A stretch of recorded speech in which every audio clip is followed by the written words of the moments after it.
foi fundado em março de 20, num grupo sem grandes pretensões, e depois da gente falar entre nós começamos a chamar convidados. E esses convidados viraram as personalidades que seguem em foco até hoje. Nós, de 20 a 26, estamos completando o nosso sexto ano. Completamos no sexto ano no mês passado, de março, e como eu disse, são 161 apresentações, e imaginamos que em breve completaremos, quem sabe, duas centenas. Mas eu vou passar a palavra para o Almirante Léo Ferreira, que dará as boas-vindas ao senhor. Desde já, muito obrigado, embaixador. Boa noite, embaixador. Boa Seguindo a noite. nossa tradição de um grupo com grande número de oficiais de marinha, a maioria da reserva, mas não só oficiais de marinha, mas seguindo essa tradição, eu desejo ao senhor bem-vindo a bordo. É uma, a gente está animado para ouvi-lo hoje. É um assunto bastante palpitante e eu era tenente quando foi criada as opacas, né? Eu era recém-promovido a capitão de corveta na época. E é interessante que a história se mostra, porque havia muita oposição naquele tempo, né? A própria Marinha, eu acho que a primeira posição inicial da Marinha, ainda em plena Guerra Fria, ainda havia o risco daquela guerra antissubmarina que era um risco permanente, né? Os russos, que eram os potenciais inimigos do mundo ocidental, tinham mais de 500 submarinos, e foi visto inicialmente as opacas como mais uma dificuldade em termos de proteção do Atlântico Sul em caso de uma guerra contra na época, então, União Soviética, né, que nós faremos parte do grupo ocidental. Isso passou, tudo, a União Soviética passou, a possibilidade dessa guerra evoluiu e é de outra maneira, mas as opacas se mostrou uma grande decisão, me parece. Então, hoje nós temos aí uma área em que o Brasil tem uma enorme possibilidade de se afirmar, né, numa liderança regional. E isso eu estou falando, mas eu tenho o senhor que vai ter que falar no seu. Daqui a pouco eu estou fazendo a palestra, desculpe. Mas apresentar então as suas boas-vindas. Vou passar a palavra para o Leonardo de Matos, que vai conduzir a moderação do evento. E, como eu disse, é um enorme prazer para nós todos tê-lo aqui a bordo. Obrigado. Muito boa noite a todos, boa noite, embaixador Cozendei. Me permita a leitura do currículo resumido do senhor. Embaixador Carlos Márcio Cozendei, natural do Rio de Janeiro, bacharel em Economia pela UFRJ, entrou no Instituto Rio Branco em 1985, tem um destaque na sua carreira pelas suas passagens em várias instituições ligadas à parte econômica, inclusive o curso de altos estudos do embaixador Cozendei, lá no Instituto Rio Branco, foi intitulado Instituições de Bretton Woods, que depois foi publicado em livro. O embaixador foi secretário de Assuntos Econômicos e Financeiros do Itamaraty, postos em Genebra, Montevidéu, Bruxelas, Paris, foi secretário de Assuntos Internacionais pelo Ministério da Fazenda e atualmente ocupa a posição de secretário de Assuntos Multilaterais e Políticos do Itamaraty. Embaixador, é uma satisfação muito grande tê-lo a bordo do Personalidades em Foco. A palavra está com o senhor. Relembro a toda a audiência, peço que mantenha os microfones fechados. O embaixador falará em torno de 20 a 30 minutos e, após isso, aqueles que desejarem fazer perguntas, peço que levantem a mão, que eu vou mais ou menos ordenando aí a sequência para o debate. Embaixador, por favor, a palavra está com o senhor. Muito obrigado. Muito obrigado, Almirantes. Muito obrigado a todos. É um prazer enorme estar aqui nesse grupo tão seleto. O Almirante Leal mencionava aí a coincidência das opacas com o início da carreira, como vocês viram aí na apresentação, também a minha, né? Eu fiz o Rio Branco aqui em 85, 86, e depois, quando a gente terminava o Rio Branco, fazia um pequeno estágio, né? Eu fui, na época, para Havana, e lá estava o então ministro conselheiro Viegas, que depois foi ministro da Defesa, né? Muitos anos mais tarde, me falando justamente sobre as opacas. Ele dizia, não, é importante quando você tem uma boa ideia insistir nela, que um dia ela sai, porque justamente tinha acabado de sair a aprovação da criação da Zona de Paz e Cooperação do Atlântico Sul, que foi aprovada em 1986, né, por meio de uma resolução da Assembleia Geral das Nações Unidas, a Resolução 4111, né, a 41ª sessão da Assembleia Geral. Essa é uma resolução relativamente curta, que reflete um pouco o seu tempo, né? Como foi mencionado, era a época ainda da Guerra Fria, e ela menciona também questões como a luta contra o apartheid, né? Já que ela propõe a criação dessa zona de paz e cooperação do Atlântico Sul entre a África e a América do Sul. Essa é a definição de Atlântico Sul que é contida na decisão, né? Não é uma definição precisa, também não é uma definição que toma por referência o Equador, ela toma como referência essa vizinhança da África com a América do Sul, né? Então, ela envolve, na América do Sul, Brasil, Uruguai, Argentina, e no continente africano, todos os países, desde o Senegal até a África do Sul, né? Portanto, na costa ocidental da África. Essa resolução já traz, nas suas determinações, a noção de que se instavam as outras potências de extrazona que mantivessem a região como uma área livre de armas de destruição em massa, livre de armas nucleares. Lembrando aí que na Guerra Fria, continua a ser, né, um dos grandes temas da humanidade, a questão da não utilização de armas nucleares. Na época, inclusive, o próprio Tratado de Tlatelolco, né, que bane a utilização de armas nucleares da América do Sul, ainda não estava completamente ratificado, só veio acontecer na década seguinte. Então, ela é uma declaração política, né? As resoluções da Assembleia Geral não têm caráter mandatório, elas são recomendatórias, mas foi concebida como uma declaração política de grande solenidade. A própria declaração utiliza essa expressão, né? A declaração solene do Atlântico Sul como uma área de paz e cooperação. São, portanto, 40 anos que nós vamos comemorar agora. Teremos essa semana, nos dias 8 e 9, a nona reunião ministerial das OPACas. Portanto, nesses 40 anos, tivemos 8 reuniões ministeriais.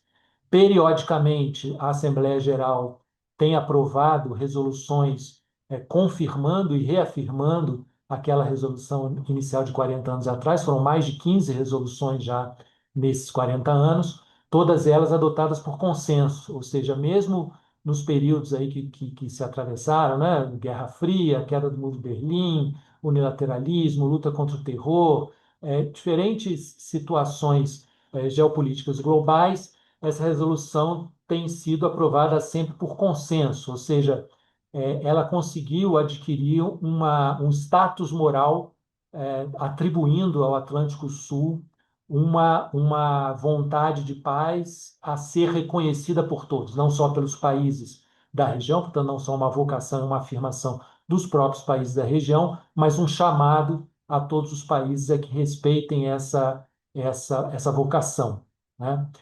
Então, quando assumi esse tema 3 anos atrás, a primeira constatação que eu fiz era que esse aspecto declaratório de paz, ou seja, é uma região de paz e deve ser respeitado como uma região de paz, estava relativamente consolidado, porque ele vinha desde essa primeira declaração, tinha havido essas mais de 15 resoluções das Nações Unidas, sempre por consenso, então é algo reconhecido, é uma zona de paz, né? Claro que a gente sabe que nas relações internacionais, o fato de ter uma declaração, ou mesmo de ter uma lei, ou ter um direito, não necessariamente garante que isso será mantido. De fato, nesse período, a declaração sucede, né, logo, imediatamente após o período da Guerra das Malvinas, né? Então, senão, a região não está isenta disso. E, ao longo desse período, houve alguns conflitos na região, a própria questão de Angola demorou a ser resolvida, a Libéria teve períodos de instabilidade interna. Então, mas sempre prevaleceu essa vocação e esse sentido de paz, mas é o que eu chamo de uma paz declarada, uma questão declaratória, né? Não é uma questão operacional. Essa declaração trazia, então, essa ideia de Atlântico Sul como uma área distinta, então, de saída há uma espécie de contraste entre Atlântico Sul e, portanto, Atlântico Norte, que seria, né, a contraposição mais imediata que se poderia fazer, e o Atlântico Sul como zona de paz se contrapõe, obviamente, à Organização do Tratado do Atlântico Norte, que é uma aliança militar, né? Então, a Zona de Paz e Cooperação do Atlântico Sul não é uma aliança, não é uma aliança, não é um agrupamento, não chega, não é sequer uma organização. Ela é uma iniciativa da qual participam voluntariamente todos esses países unidos por aquelas disciplinas, aqueles princípios que foram estabelecidos nessa primeira declaração. Mas então uma primeira contraposição seria entre o Atlântico Norte, onde prevalece uma aliança militar preocupada com uma oposição, originalmente, né, à União Soviética, que depois vai se transformando nos seus objetivos, e um Atlântico Sul de vocação pacífica. Uma outra contraposição que a gente tem feito, essa mais recente, é a utilização de oceano. Isso vem mais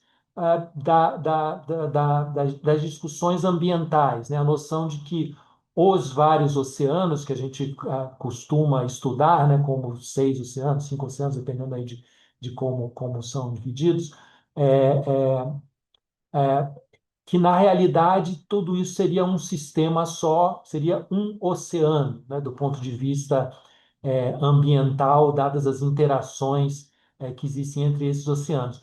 Mas, mesmo diante disso, nós temos procurado manter a noção de que são oceanos, justamente para classificar o Oceano Sul como um espaço específico de atuação dos países desta região. Claro que, sem contradizer a noção científica das influências recíprocas entre os diferentes oceanos, do ponto de vista político, diplomático, o Brasil tem procurado preservar. Isso não tem sido muito simples, vocês verão vários textos internacionais aí que falam do oceano, que como um chamado à unidade dos oceanos, que faz, em certo sentido, do ponto de vista ambiental, mas nós temos procurado preservar essa diferenciação para preservar a diferenciação política e a unidade como espaço de cooperação do Atlântico Sul. E aí a gente começa a passar para a segunda dimensão, né? É uma zona de paz e cooperação. E essa dimensão da cooperação, ao longo desses 40 anos, ela foi muito irregular, né? Houve momentos em que se tomaram iniciativas, se realizaram seminários, workshops, iniciativas de cooperação, na parte da própria Marinha, né? Exercícios militares, exercícios de cooperação ali no Golfo da Guiné, quando surgiu mais fortemente a questão da pirataria, mas foram sempre eventos mais ou menos isolados e sem ter uma coerência ao longo do tempo que permitisse que as OPACs se firmassem efetivamente como espaço de cooperação. Então, quando em 2023 se realizou a oitava conferência ministerial, ela se realizou em Mindelo, em Cabo Verde, e ela aconteceu 10 anos depois da resolução da reunião ministerial anterior, que tinha acontecido em Montevidéu em 2013. Então, a iniciativa ficou 10 anos um pouco só na base daquelas resoluções ocasionais da Assembleia Geral, sem nenhuma atuação efetiva na área de cooperação. O Brasil, em Mindelo, se propôs, né, a assumir essa coordenação 3 anos depois de realizar a ministerial de 2026, que marcaria os 40 anos da iniciativa, inclusive, né, em homenagem ao fato de que o próprio Brasil foi o iniciador da iniciativa. Com isso, o Brasil presidirá a Zona de Paz e Cooperação nos próximos 3 anos. O mecanismo tem funcionado dessa maneira. O país que preside a reunião ministerial passa a presidir a Zona de Cooperação até a próxima ministerial. Com isso, o Brasil fez, em 2023, uma aposta na renovação e na revitalização da Zona de Paz e Cooperação.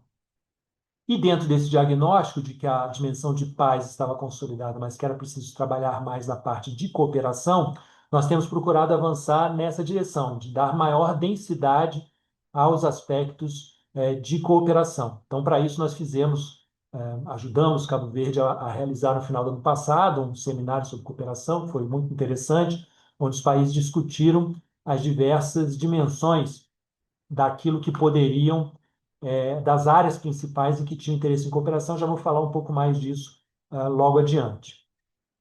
Para essa reunião ministerial, então, agora, dessa semana, nós estamos trabalhando 3 documentos. Primeiro, é o que tradicionalmente é produzido em qualquer reunião ministerial, que é uma declaração, a Declaração do Rio de Janeiro.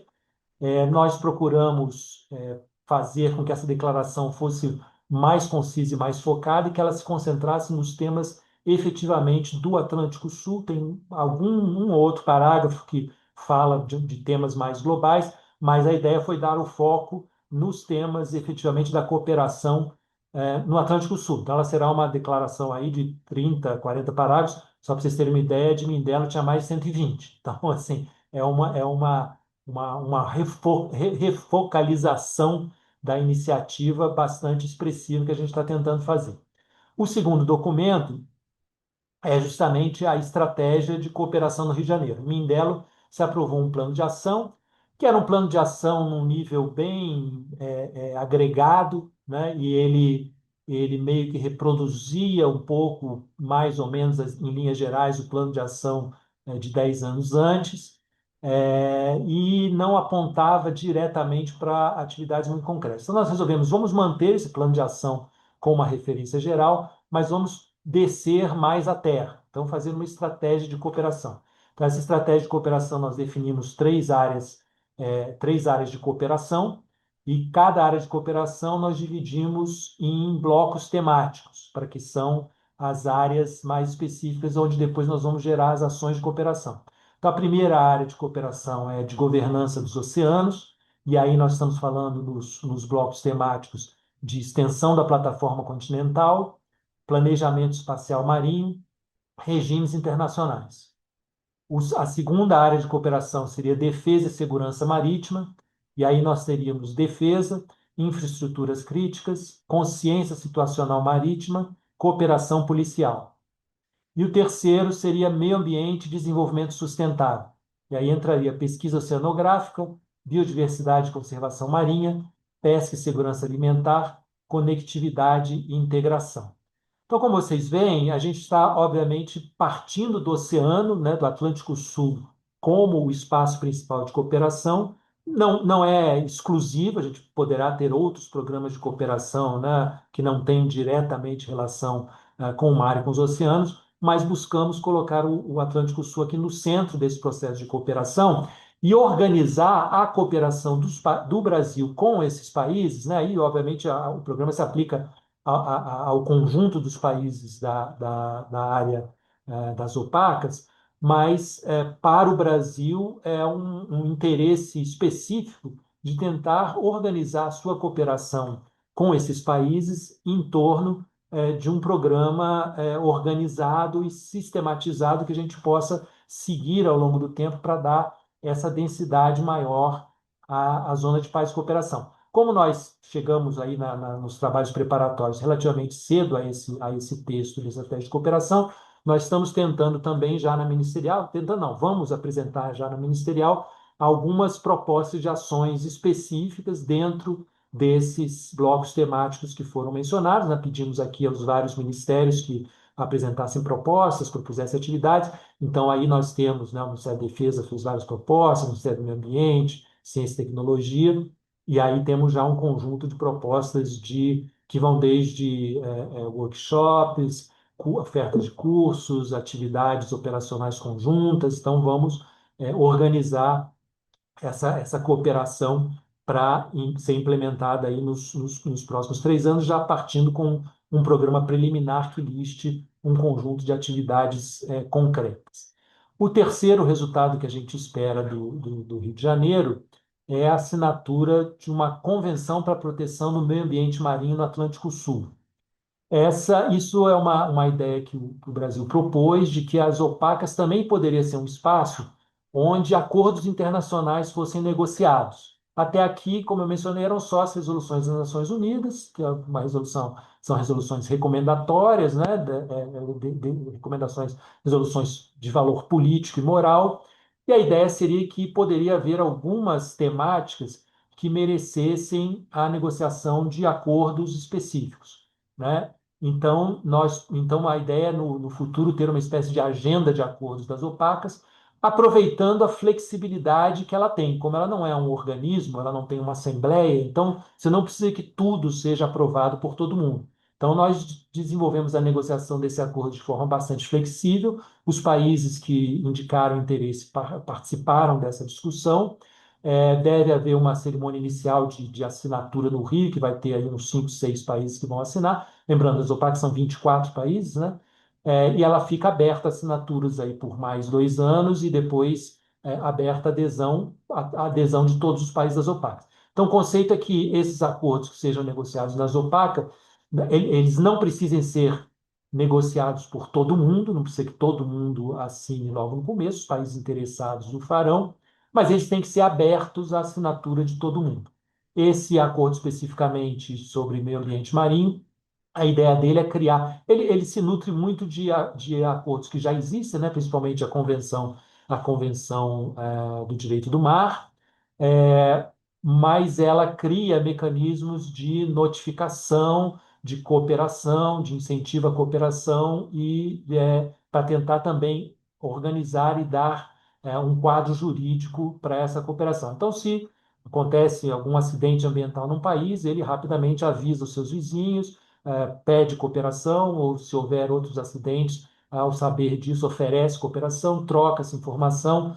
Isso tem também uma relação com a questão da consciência situacional, ou seja, de você ter avaliações, sensores e medidas do que está acontecendo no oceano, no Atlântico Sul, seja nas áreas sob jurisdição nacional, seja nas áreas além da jurisdição nacional. E, finalmente, um tema que não vai ser objeto de um texto específico, né, na reunião dessa semana, mas que a gente também está consolidando de alguma forma por menções na declaração, é a parte institucional, né? Em Mindelo ficou decidido que haveria uma definição de pontos de contato e o Brasil funcionaria como uma espécie de centro de pontos de contato virtual. Então, nós começamos a exercer esse mecanismo, toda a preparação da reunião ministerial foi feita utilizando esse mecanismo de reuniões virtuais convocadas pelo Brasil, e a ideia é que a gente consolide essa noção de que o Brasil será a âncora desse centro, desse conjunto de pontos focais.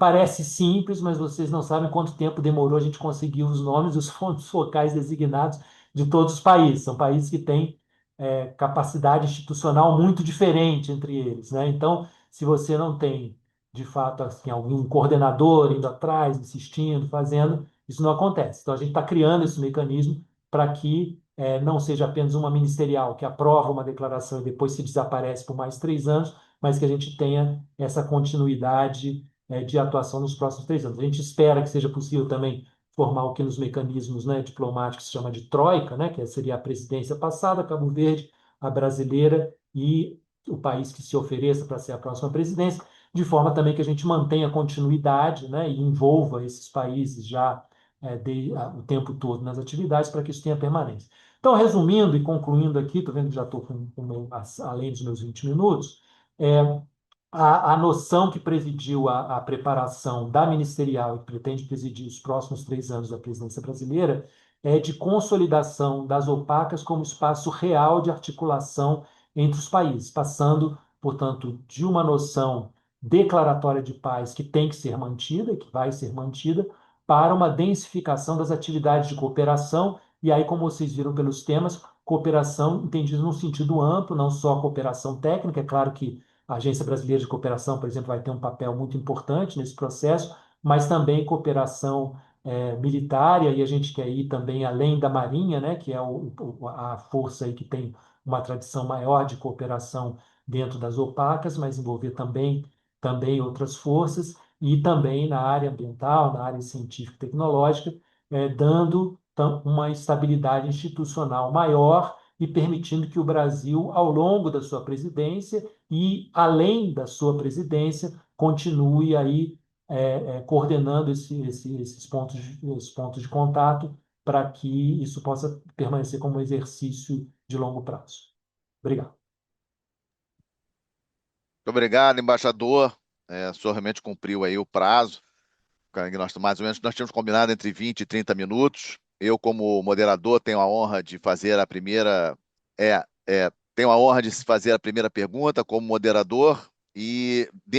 Com base no que o senhor falou agora no final, algo que eu sempre escuto quando falo sobre os opacas nas minhas aulas na Escola de Guerra Naval, nas minhas palestras, é que existe uma reunião das opacas, tempos depois tem outra reunião, mas entre uma reunião e outra nada se fala, nada se realiza, etc. E aí, logicamente, surgiu em várias ocasiões a pergunta de, comandante, professor, por que as opacas não têm uma sede permanente para ter uma agenda, para ter para facilitar essa questão da organização? Então, essa seria a minha pergunta. E, se o senhor me permitir, uma segunda rápida, dentro das articulações que o senhor tem feito, né, nas opacas, o senhor tem sentido o eco bom, assim, positivo, especialmente dos grandes países aqui do Atlântico Sul, Argentina, Uruguai, África do Sul, Angola, Nigéria, as principais economias aqui do Atlântico Sul. O senhor tem percebido aí que esses países vão realmente comprar a ideia das opacas? Qual é a percepção do senhor? Obrigado.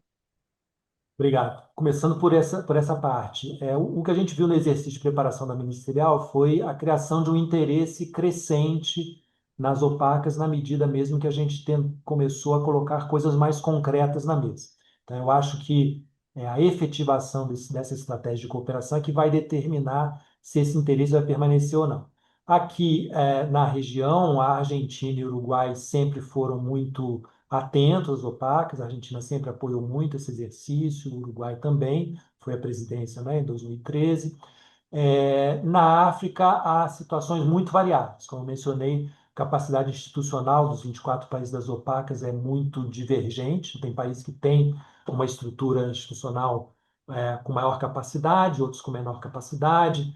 Alguns países, os interesses são flutuantes, em determinado momento tem maior atenção, menos atenção. A gente está construindo esse processo de gerar uma maior atenção para as opacas. Eu não posso dizer que ele exista hoje com clareza, mas eu vi ao longo do processo esse interesse ir crescendo. A própria África do Sul, por exemplo, não foi a mim dela na reunião de Cabo Verde, mas agora, com a nossa insistência, né, se engajou no processo de preparação, estará representada aqui no Rio de Janeiro, a Nigéria também.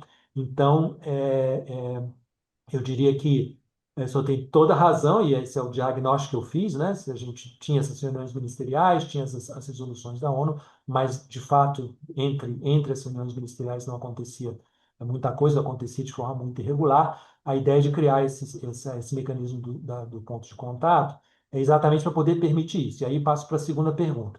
Outra vez, quer dizer, são países que têm capacidade institucional pequena, capacidade financeira pequena, né? Então, você criar uma organização, um secretariado, uma burocracia própria, né? Porque aí o secretariado tem contratos, pessoas, gastos, etc. Nos pareceu que nesse momento não seria a forma mais adequada. Por outro lado, a gente se inspirou nas formas flexíveis que alguns mecanismos dispõem. Se você pegar, por exemplo, o Clube de Paris, que negocia as dívidas de países em desenvolvimento, é um agrupamento totalmente informal, portanto, não é uma organização, e a França fornece o secretariado. O Ministério do Tesouro da França tem lá uma equipe que fica acompanhando, secretariando, organizando as reuniões, produzindo todos os seus resultados. Mesma coisa o MTCR, que é o sistema que regula, né, as limitações às exportações de materiais na área de mísseis, né? E também a França tem lá um secretariado e ela mantém o regime funcionando e mantém as reuniões acontecendo e as agendas sendo preparadas, as coisas adiantando. O NSG, que é de supridores de materiais nucleares, mesma coisa. Então, tem uma série desses tipos de organismos que se organizam dessa forma. Eles mantêm essa flexibilidade institucional, o que permite ter mais agilidade na tomada de decisões, mas tem sempre um país âncora que fica ali mantendo e se assegurando que a agenda tenha continuidade, que as ações tenham continuidade. O que a gente está propondo é que o Brasil tenha esse papel, né? A gente está advogando aqui, o ministro aqui em princípio já concordou em que a gente tenha uma unidade específica de zona de paz e cooperação aqui no Itamaraty. O Ministério da Defesa ofereceu também eventualmente também de colocar algum oficial à disposição desse exercício, para que a gente possa, que eu não tenho dúvida de que se não tiver uma pessoa ali dia e noite andando atrás, tanto internamente, né? O ministério chega aqui e fala, não, vou fazer ou não sei o quê, depois nunca mais falando aquilo. Então, se não tiver alguém lá, né, atrás, dia e noite, dizendo, não, e aí, quando é, onde é, quem vai pagar, onde a gente vai, ou tendo um projeto, ir atrás de organismos internacionais que possam financiar, começar com a União Europeia, se eles não têm interesse em financiar isso ou aquilo, e depois ir atrás dos países, né? A gente fez esse seminário, esse workshop de cooperação técnica em dezembro lá em Cabo Verde. O Brasil apoiou Cabo Verde e pagou passagens, né, para as pessoas irem. Você teve que ficar, a gente tinha que ficar ali, né? O colega da ABC ali todo dia perguntando, e aí, cadê o nome? Quando é que é? Cadê o dia da passagem? Etc. Então, assim, esse tipo de coisas básicas, né? Para num organismo que está lidando com um país que não tem uma capacidade institucional muito grande, é fundamental. Então, sim, a gente vai fazer, mas a gente quer fazer isso de uma forma mais flexível e menos custosa. Só para clarear, embaixador, a ideia então é ter, digamos assim, uma caixinha ligada ao senhor com gente do Itamaraty, com o pessoal do Itamaraty e talvez Ministério da Defesa. Seria isso? Isso, isso. Durante o período da presidência nossa. Durante o período, a ideia, o conceito é que isso extrapolaria a nossa presidência, né? Nós estamos colocando, vamos ver se aprova assim, estamos colocando, reafirmando na Declaração do Rio que o centro de pontos de contato é coordenado pelo Brasil. Então, assim, o Brasil é o país que teria condições de manter isso, inclusive em apoio às outras presidências, de forma a continuar esse esforço mesmo quando a presidência brasileira terminar. Excelente, embaixador. Muito obrigado. Eu passo a palavra ao Almirante Guilherme. Por favor, Almirante. Embaixador, boa noite. É uma satisfação tê-lo aqui. Leonardo roubou 50% da minha pergunta, mas é interessante, né, que o tema Zopaca sempre tem uma boa acolhida entre oficiais de marinha, né? Isso faz parte dos nossos primeiros anos de formação. Nós aprendemos aquele velho conceito em inglês, de onde tem, se um país faz margem ao oceano, ele é vizinho da Inglaterra, né? Então, isso será sempre bem-vindo. E é até interessante ver, porque o senhor mesmo comentou que as opacas, desde que foram constituídas, elas passaram por altos e baixos. E a pergunta do Leonardo vem a calhar, porque eu me lembro, por exemplo, que a Nigéria, em 2010, chegou a sugerir que ela entrasse naquele fórum de cooperação África-América do Sul, e essa proposta não teve acolhida, mas mostra realmente que a receptividade entre os 20 e tantos membros, ela não pode ser igual. Mas aí eu fiquei querendo saber a respeito dos outros países, das grandes potências, ou das potências lá do hemisfério norte, como é que elas atuam, porque a presença, e nós aí falando especificamente com o termo naval, ela é muito importante nesse cenário. E eu me recordo, por exemplo, que quando houve o SAR da Air France, houve uma reunião, me falha o nome agora, a reunião de Lanzarote, que foi uma iniciativa da Espanha e Portugal, e o ministro espanhol fez críticas sem fundamento, diga-se de passagem, à rapidez de resposta no SAR do avião da Air France, como existisse um buraco negro no Atlântico.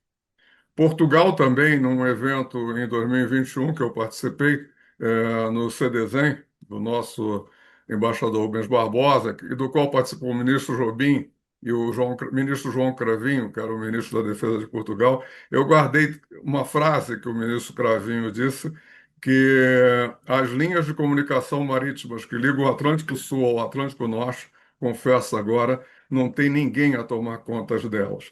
E essa minha preocupação das potências estrangeiras poderem tentar puxar o nosso tapete tem a ver que se nós não tomarmos conta dessa nossa região, outros virão e irão atuar nela. Então, a minha pergunta é exatamente essa: como é que fica a participação dos outros países que não fazem parte das opacas nesse cenário? Existe alguém atrapalhando ou colaborando? Obrigado. Ainda não tem ninguém atrapalhando. Eu já explico ainda.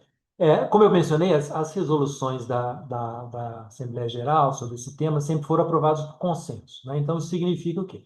Conceitualmente, até hoje, nenhum, nenhuma das potências globais, regionais, de outras regiões, colocou um obstáculo à noção de Atlântico Sul de paz, onde não deveria haver armas nucleares nem armas de destruição de massa, né? Até aí vai, né? Óbvio, não se entra na questão de presença militar, provavelmente a gente sabe, a Inglaterra tem presença militar, Estados Unidos tem e tal.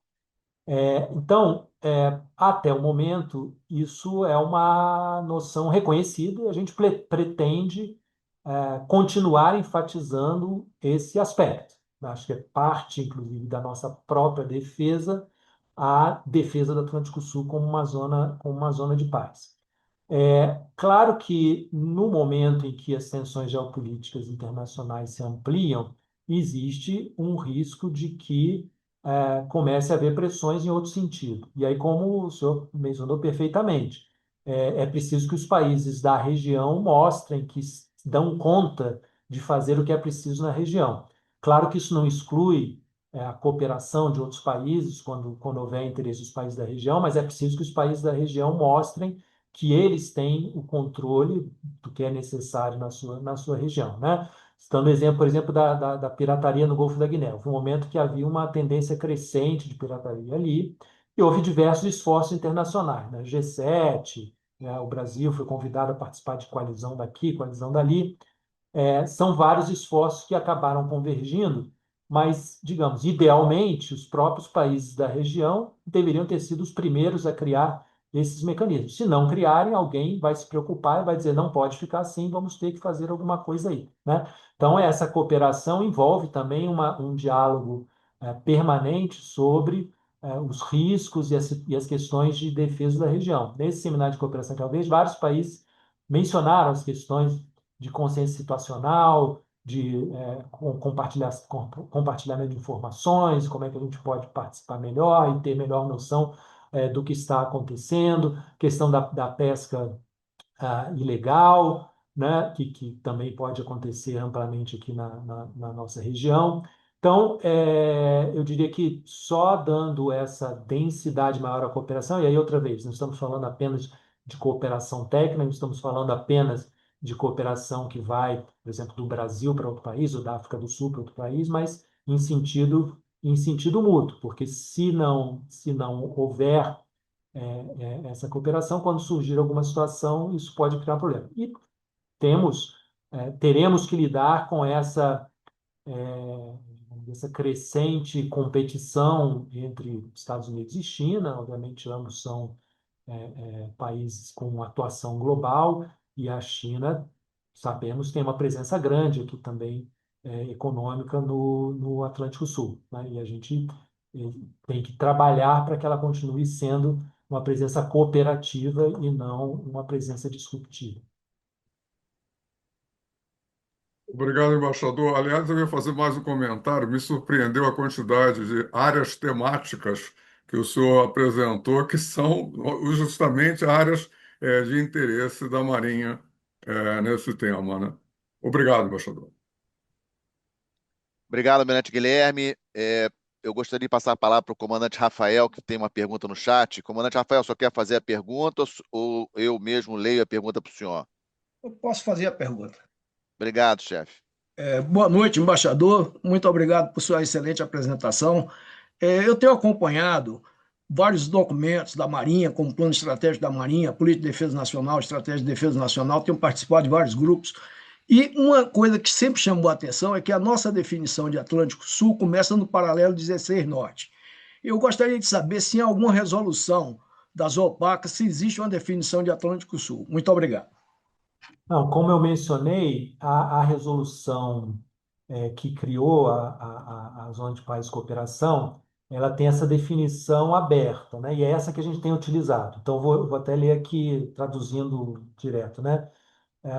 O primeiro parágrafo operacional da Resolução 4111, ela fala: declara solenemente o Oceano Atlântico, na região situada entre a África e a América do Sul, uma zona de paz e cooperação do Atlântico Sul. Então, a definição que é utilizada é só essa: entre a África e a América do Sul. A questão do paralelo é uma interpretação operacional que tem sido utilizada, né, principalmente pela Marinha, mas ela não consta da resolução. Então, sim, em princípio, né, você diria América do Sul, você pode pegar até talvez ali a ponta da Venezuela, né, para fazer a correspondência. Isso corresponderia mais ou menos aonde está Cabo Verde. Mauritânia poderia entrar ou não, ela não entrou, né? Historicamente, Mauritânia e Marrocos, que seriam os países seguintes ali ao Senegal, não participaram não participam, né, da Zona de Paz e Cooperação do Atlântico Sul.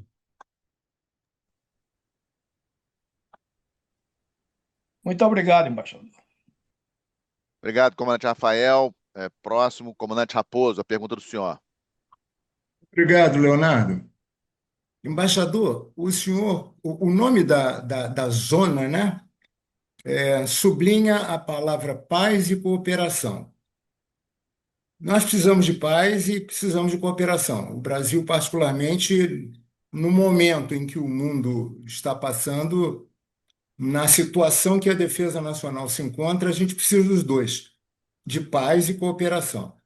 Se nós voltarmos ao início da década de 1960, com a invasão dos barcos pesqueiros franceses para levar a nossa lagosta do nosso saliente nordestino, nós, naquele momento, tentamos alguma cooperação sem nenhum sucesso.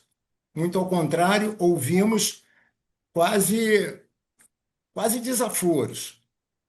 A minha pergunta é: se isto acontecesse hoje, neste momento, aonde esta paz estaria comprometida e aonde nós estaríamos pedindo alguma cooperação baseado nessas novas áreas temáticas? Uma delas, o senhor disse, a segunda área temática, se eu bem anotei, fala sobre defesa e infraestrutura. É bem isso? A segunda área seria defesa e segurança marítima, e aí dentro tem defesa, infraestrutura crítica, consciência situacional, cooperação policial. Pois é, então essa é a minha pergunta, embaixador. Para Se a Guerra tentar da Lagosta acontecesse agora, o que é que nós faríamos? O que mudou principalmente dos anos 60 para cá? A Convenção das Nações Unidas sobre o Direito do Mar, né, que foi negociada durante muitos anos e foi assinada mais ou menos aí pouco antes das opacas também. E quando as opacas foi criada, estava começando a ser implementada, não lembro nem se já tinha sido totalmente ratificado. E essa convenção ela estabeleceu, né, de maneira universal, embora não todos os países participem, né, a gente sabe que os Estados Unidos nunca ratificaram a convenção, mas na prática seguem a convenção e os seus dispositivos ou já refletiam direito internacional costumeiro ou são hoje considerados já como direito internacional costumeiro. Então, hoje você tem um quadro jurídico internacional que regularia o que é, né, mar territorial, zona econômica exclusiva, não é? E hoje o Brasil tem ali toda essa discussão do reconhecimento das extensões da plataforma continental, né? Conseguimos receber no começo deste ano lá o reconhecimento da margem equatorial e agora vamos aí para avançar na discussão ali da elevação do Rio Grande, e tal, né? Então, você hoje tem um marco jurídico e existe o Tribunal Internacional do Direito do Mar. Até temos para essa próxima eleição aí um candidato brasileiro para participar do tribunal. Então, digamos, se surgisse uma guerra da lagosta hoje, a primeira ação que se teria que fazer seria levar o tema ao Tribunal Internacional de Direito do Mar e ver quem, né, teria razão ali nos acontecimentos. Obviamente, como a gente sabe, como a gente tem visto, o direito não é uma garantia, né? Assim, a questão da utilização da força tem sido crescente. Aí, nesse sentido, é claro que você ter uma zona de paz e cooperação em que os países tenham um diálogo permanente, que hoje existe de forma incipiente, né? Não é, graças à atuação principalmente da Marinha, né? A gente tem muitos oficiais aí de países africanos formados no Brasil, em várias áreas, principalmente na Marinha, mas também nas outras forças. Isso dá um, uma permanência de entendimentos que, caso surgisse uma situação como essa, ajudaria mesmo que o recurso apenas ao direito não fosse suficiente. Obviamente, em última instância, o Brasil tem que ter suas próprias garantias dissuasórias, né? E aí a questão dos novos 4 submarinos e mais para frente, né, do submarino nuclear, ajuda nessa capacidade, de forma que o Brasil, por tradição, sempre recorreria ao direito, ao tribunal, à arbitragem em primeiro lugar, mas, como dizia o Barão do Rio Branco, né, se você tem uma garantia, né, por trás, faz toda a diferença na hora de sentar na mesa de negociação. É verdade. Apenas um complemento, embaixador. O diálogo entre Itamaraty e Marinha tem evoluído nesse sentido? Tá aqui na minha responsabilidade. Se achar que está ruim, reclamem comigo. Muito obrigado. Chefe, até aproveito para mencionar algo que eu tinha omitido na descrição da currículo vitae do embaixador. O embaixador foi 02 do Colégio Militar. Então, tem pedigree. Embaixador, próximo, o Almirante Léo Ferreira. Por favor, chefe. Embaixador, prosseguindo, ampliando a pergunta que o almirante Guilherme fez, eu especificamente Golfo da Guiné. O Brasil tem mandado sistematicamente navios para fazer adestramento com aquelas marinhas. Existe uma situação de, não é conflito, mas é pirataria, muito roubo a navio, aquela confusão. Épocas melhoram, épocas pioram. Em países da OTAN, não como OTAN, mas países da OTAN têm mandado navios também. E aí é que vai a minha pergunta. A presença de navios americanos, dinamarqueses, portugueses, franceses, ela entra em algum conflito com o conceito da zona de paz e cooperação? O Brasil, como que ele vê essa presença, que realmente é uma necessidade, né, para garantir diminuir o problema dos roubos a navios, da pirataria. Mas, ao mesmo tempo, é uma certa contradição com aquele espírito que manter o país, o Atlântico Sul, afastado das grandes potências, né? Isso é que a gente, como é que o senhor explica, como é que o senhor vê isso? Como o senhor mesmo mencionou, não é o ideal é que nós fôssemos capazes, né, os países da região, de cuidar dos nossos próprios problemas, mas diante de situações que aconteceram ali, o pedido de ajuda é pertinente. Obviamente, desde que seja um pedido, não uma imposição, desde que sejam os próprios países da região que entendam que isso ajuda e é um auxílio necessário, não há nenhum problema e não há nenhuma contradição com a zona de paz. Um dos elementos da zona de paz é tentar garantir a segurança, né, marítima da região.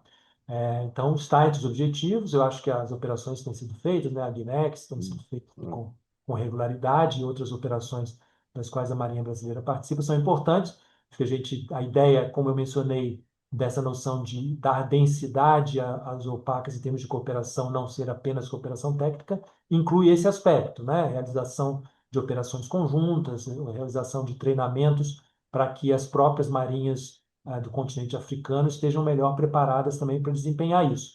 Idealmente, né, não precisaríamos contar com esses auxílios, com esses apoios, mas também não é nenhum problema que esse apoio venha caso seja solicitado.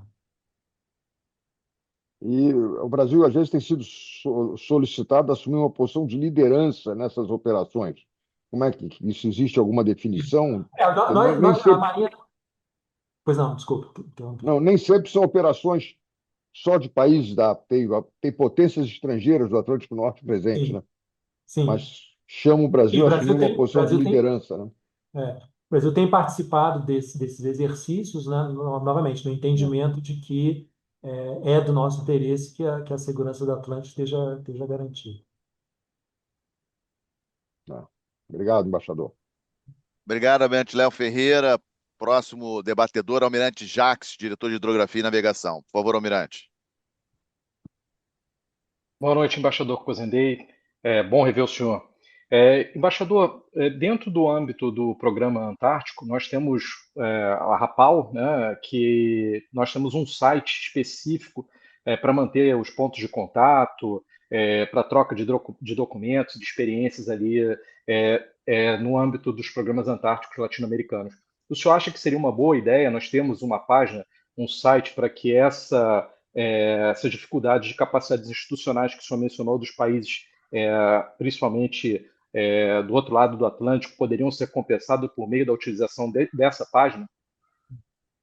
Essa é uma ideia, né? Inclusive já estava previsto na criação de Mindelo, que você deveria criar um website, ficou a cargo do Brasil também fazer isso.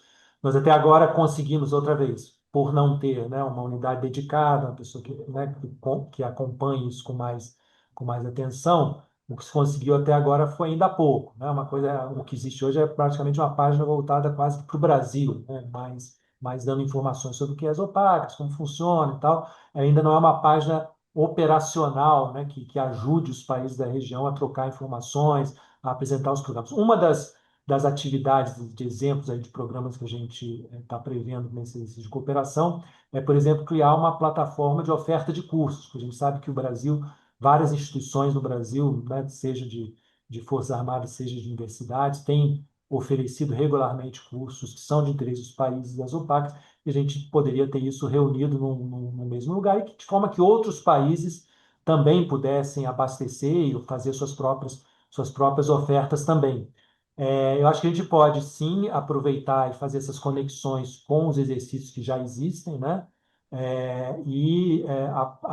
Toda a parte de cooperação antártica tem também uma conexão, né, com a cooperação no Atlântico Sul, e certamente estamos abertos a incluir na estratégia de cooperação ações específicas nesse sentido. Obrigado, embaixador. Almirante Nelson, por favor, a pergunta do senhor. Boa noite, embaixador, o senhor me escuta? Sim. Boa noite, embaixador. Contra-almirante Nelson, da Escola Superior de Guerra. Embaixador, ano passado, o Ministério da Defesa determinou que a ESG realizasse o primeiro curso avançado de defesa de OPACas, né? E esse ano vai repetir a realização do curso e ele vai partir a cada 2 anos, né?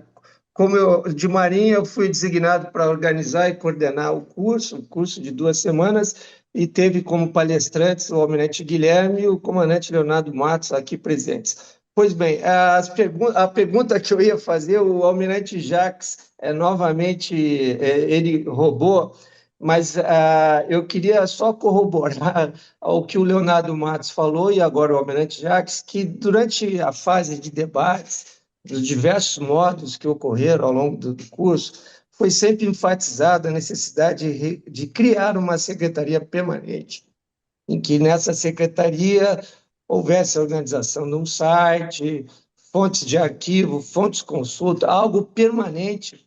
E então eu só estou corroborando aqui com essa necessidade que foi apresentada dos 24 países, 14 países participaram desse curso, foi considerado muito boa a participação, mas muitos enfatizaram essa necessidade de ter uma secretaria permanente, e acho conveniente que, dentro do espírito de liderança que o Brasil pretende, que essa secretaria seja assumida pelo Brasil, em colaboração com o MRE e Marinha do Brasil, que são as organizações que tocam esse evento, essa organização com afinco, né? Então, era essa a minha participação, a minha intervenção, né? Embaixador, muito obrigado. Exato, acho que o espírito do que a gente está tentando fazer é este, e justamente evitando ir para uma solução que fosse a criação de uma organização com uma secretaria própria, que demoraria muito a ser estabelecida, teria custos elevados e permanentes, né? e, sobretudo, você não teria nenhuma garantia de como os interesses brasileiros seriam realizados. Depois que você cria nesses organismos internacionais a burocracia própria das secretarias, ela pode ganhar vida própria, ir por caminhos que não necessariamente são o que os países preferem. Então, pelo menos no primeiro momento, e vamos ver se funciona. Se não funcionar, vamos ter que partir para outra alternativa. A ideia é manter tudo muito sob controle dos países, beneficiando-se ao mesmo tempo da flexibilidade de não ter uma estrutura tão consolidada, mas ao mesmo tempo isso permite que os países tenham um controle efetivo do processo e, no caso, o Brasil tenha uma liderança quase permanente nesse processo. Obrigado, Obrigado, obrigado, embaixador. obrigado, Almirante Nelson. Embaixador, antes do próximo, eu queria só fazer uma pergunta pelo Almirante Reis, que ele me pediu. Se, no âmbito das discussões para as opacas desse ano, o tema da presença de pesca ilegal aqui no Atlântico Sul, uma preocupação especial em relação ali à região da Argentina, se esse tema já surgiu, ou se é previsto algum debate de algo que as opacas, no âmbito das opacas, possa ser feito com relação à presença de pesqueiros ilegais aqui no Atlântico Sul, especialmente na região ali da Argentina. Sim. Não, sim, esse tema constava já de outras declarações anteriores, ministeriais, constava do plano de ação, e aí é a questão que nós estávamos debatendo aqui, né? Conceitualmente estava lá, mas na prática não tinha muita coisa acontecendo. Então, o que nós temos que passar agora, ele está como uma das áreas, né, na parte de pesca e segurança alimentar, tem já várias ideias, né, de questões ligadas à pesca IUU, né? Ilegal, unreported e não registrada. É, o que a gente vai precisar fazer agora é identificar o que as opacas, como os opacas, pode fazer ou deve fazer nessa área, né? Identificado como um problema está, identificado como uma área em que deveria haver cooperação nas opacas está. A etapa que nós temos que passar agora é que ações de cooperação podem ou devem ser desenvolvidas entre os países da região. Obrigado, embaixador. Passo para a próxima debatedora, a doutora Carmen Pimenta, aqui do Grupo Personalidades em Foco. Por favor, doutora Carmen. Boa noite, embaixador. Boa noite a todos. Embaixador, antes de fazer a minha pergunta sobre o tema, eu fiquei muito curiosa por saber, se é que o senhor pode dizer, né, quem é o nosso candidato ao Tribunal do Mar. Tem alguns amigos que já foram cogitados, doutor Wagner Menezes, doutor Rodrigo Mor, e eu estou um pouco desatualizada, preciso me encontrar mais com esses amigos. No caso, é o consultor jurídico do Itamaraty, o doutor Galindo, Doutor Galindo, que tem um doutor Jorge Galindo, que tem um doutorado nessa área, né, do Tribunal do Mar. sim, ok.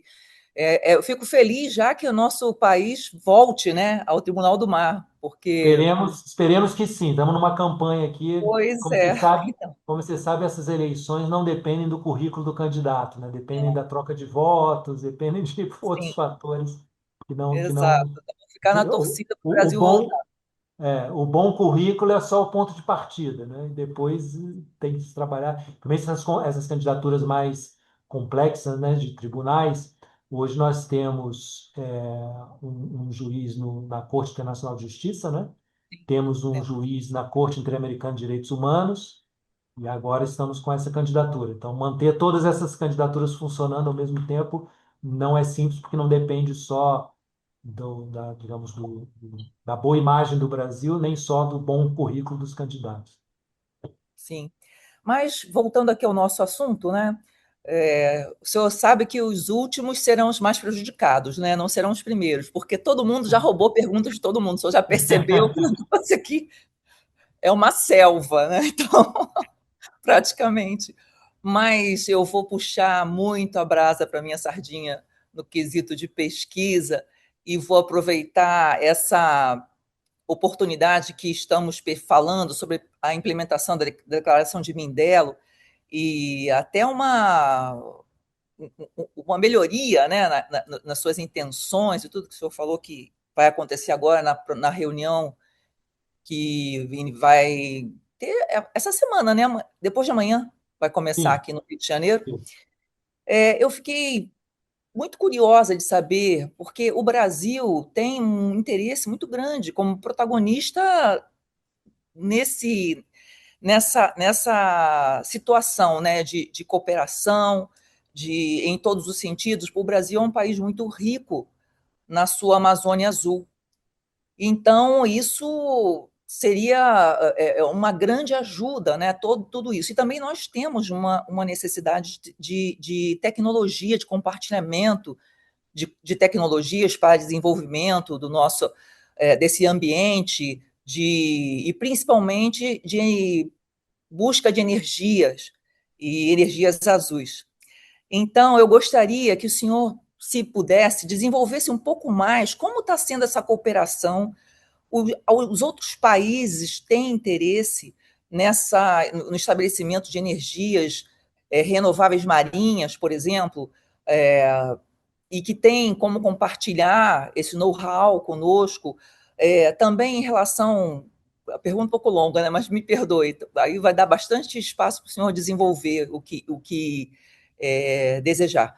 Sobre o planejamento espacial marinho, que nós já começamos a estabelecer, né, no nosso país, ali pelo sul, então, os outros países estão também desenvolvendo esse processo de divisão, né, de organização das suas águas, assim como está acontecendo no Brasil, e para que haja uma ordem comum, né, nesse espaço do Atlântico?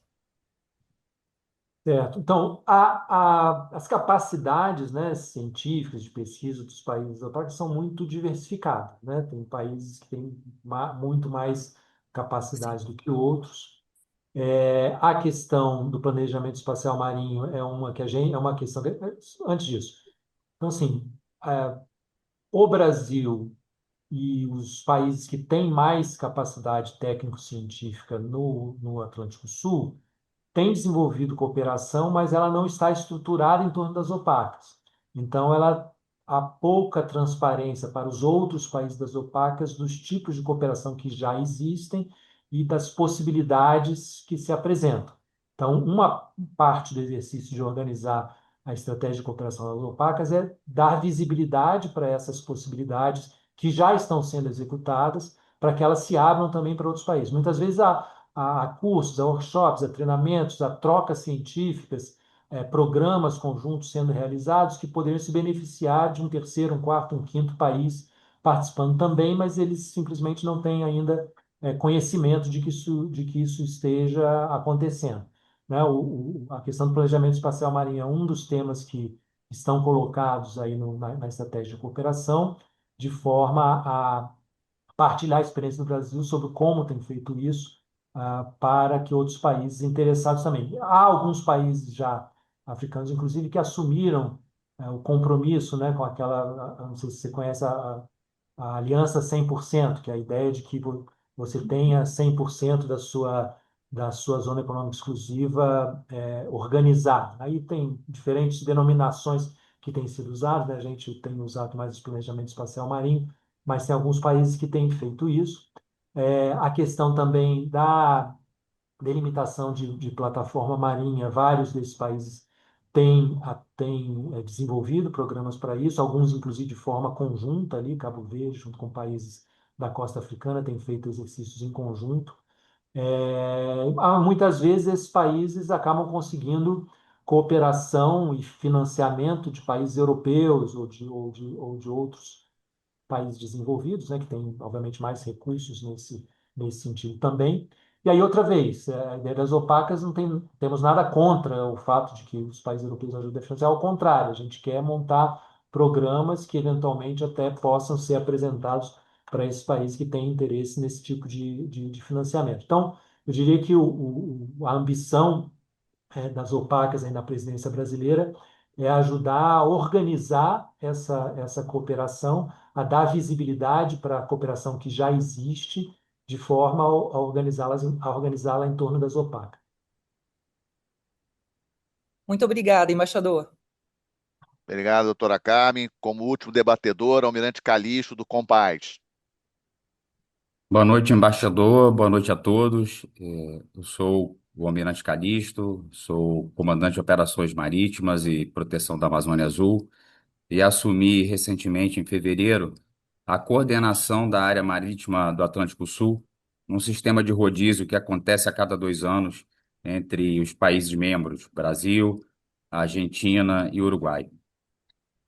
A AMA já existe há 60 anos, vai completar o ano que vem, na verdade, 60 anos. É uma estrutura bastante consolidada de governança marítima regional, de troca de informações entre os países membros, a fim de prover a segurança marítima do Atlântico Sul, sob a visão desses 3 países, e o Paraguai também como parte de hidrovias.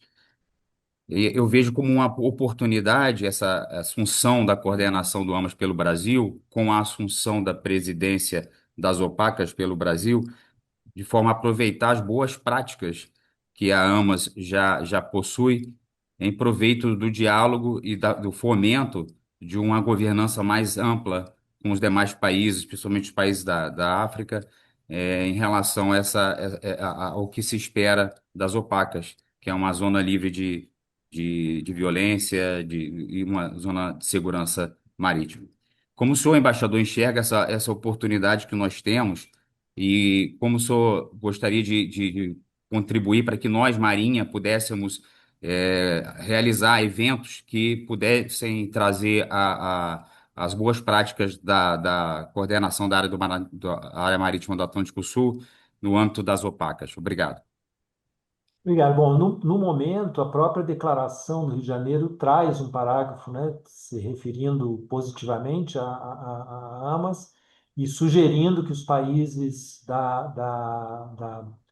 do sudeste do Atlântico, né, da outra margem do Atlântico, também buscassem se organizar dessa forma. Obviamente, não precisa ser um espelho, pode ser de maneira cooperativa, pode ser a mesma. Isso aí vai ter que ser discutido ao longo do tempo, mas o que eu faria no momento é incentivar a que a coordenação brasileira apresente propostas de atividades, seja para que os outros países da costa africana conheçam como funciona, seja já avançando até para formas específicas de cooperação operacional, se achar que é o caso. Mas acho que tem espaço aí nesse conjunto de clusters que nós mencionamos para que para que haja propostas de ações específicas nesse sentido, sim. Obrigado. Na verdade, no simpósio marítimo das OPACas que ocorrerá na sexta-feira, eu pretendo Uhum. fazer essas propostas aos representantes dos países membros das OPACas. Ótimo, muito bom. Excelente, Almirante Calixto. Acho a proposta muito pertinente e fico feliz de escutar o senhor falando isso e o embaixador respondendo. Embaixador, chegamos ao final do tempo acordado com o senhor. Em meu nome, como moderador, gostaria de agradecer demais a disponibilidade. Sei que é uma semana intensa, né? Reuniões 8, 9. Imagino aí a agenda do senhor como está sendo. Então, não poderia deixar de agradecê-lo. Nós temos uma tradição de perguntar aqui no nosso grupo, sempre aos nossos palestrantes. Eu estou até com medo de fazer essa pergunta ao senhor, mas vou tentar, né? Qual o Estou com time do medo de senhor? ouvir a pergunta. Qual o time do senhor? Botafoguense de pai para filho desde 1910. Podia ser pior. Uhul! Podia ser pior. Muito obrigado, embaixador. Eu passo a palavra ao almirante Léo Ferreira para os agradecimentos do grupo. Muito obrigado. Sucesso aí na semana. Obrigado. Embaixador, muito obrigado. Foi uma noite extremamente agradável. A sua objetividade, a simplicidade com que o senhor fala, esclareceu bastante as dúvidas que nós todos, aqui, todos os presentes, têm profundo interesse no Atlântico Sul. Nós fizemos, ao longo de nossas vidas, de nossas carreiras, né, foi sempre pensando no Atlântico Sul. Então, tudo que acontece no Atlântico Sul é motivo de muito interesse. E, sem dúvida nenhuma, hoje as OPACas é uma realidade e um enorme potencial de desenvolver não só um lugar onde haja segurança e safety, né, que o inglês é uma língua nesse ponto mais precisa que o português, né? Security and safety. Mas então essa enorme oportunidade de nós desenvolvermos bastante esses dois aspectos sob liderança do Brasil. Então, nós só temos a agradecer as suas palavras, aquilo que o senhor nos explicou, que nos ensinou até, e fazendo votos que os opacas continuem nesse rumo em direção ao sucesso, e o senhor, na próxima semana, quando terá uma opção de eventos, né, que tudo corra bem, que seja muito bem sucedido. Felicidades para o senhor. Muito obrigado, embaixador. Tudo de bom. Eu agradeço, foi um prazer. E, bom, espero ver alguns de vocês aí no simpósio na sexta-feira também. Na sexta-feira. Alguns estarão aqui. Aliás, um detalhe interessante. Hoje foi um dos dias que teve foi um dos dias que teve maior número de participantes. Mais de 90 tiveram participantes. Também um grande número de perguntas. Então, o senhor é um recordista. Não, a zona de paz e cooperação. É zona de É paz e cooperação. verdade.